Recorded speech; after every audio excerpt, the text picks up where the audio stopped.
దేవునికి మహిమ కలుగును గాక. మరి చాలా మంచి సందేశాన్ని మరి దైవజనులు మరి చెప్పడం జరిగింది. కాబట్టి విన్న మనమందరము మరి నిజముగా దేవుని రాకడ వస్తే ఈ రాత్రి మనం ఎక్కడ ఉంటామో, ఎవరు ఎలాంటి పొరపాటు చేశారో మనకైతే తెలియదు, కానీ ఎవరికి తెలుసు?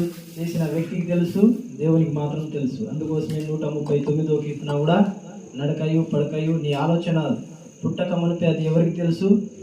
అది చెడుదైనా మంచిదైనా దేవునికి తెలుసు. ఈ వాక్యం ద్వారా చాలా ఒక అరటి కాయను తీసి దాని నోట్లో పెట్టినట్లు అన్నగారు చాలా స్పష్టంగా దేవుని వాక్యాన్ని బోధించడం జరిగింది. కాబట్టి సంఘంగా ఉన్న మనము మరి ఈ వాక్యాన్ని విని మనము ఎలా ఉండాలి, ఈ లోక సంబంధమైన బ్రతకడానికి ఇది అవసరమే, అట్లా అని దీనికోసమని కాదు, కానీ మనము ఆ పరలోక రాజ్యాన్ని సంపాదించుకోవాలనే ఉద్దేశంతో వారు ఈ సందేశాన్ని, అలాగే మనం కూడా అలా ఉండాలని సంఘ బిడ్డలు కూడా మరి ఒకసారి స్వపరీక్ష చేసుకొని మనము జీవిస్తే దేవుని రాజ్యంలో చేరేవారిగా ఉంటాము. ఆమేన్, హల్లెలూయా.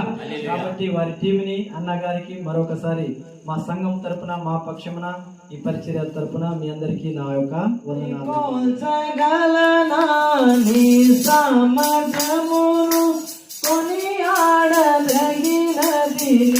దివ్య తేజం నా ధ్యానం నా ప్రాణం నీవే యేసయ్యా, పరిపోషగలనా నీ సామర్థ్యమును కొనియాడదగినది నీ దివ్య తేజం నా ధ్యానం నా ప్రాణం నీవే యేసయ్యా, నా ధ్యానం నా ప్రాణం నీవే యేసయ్యా.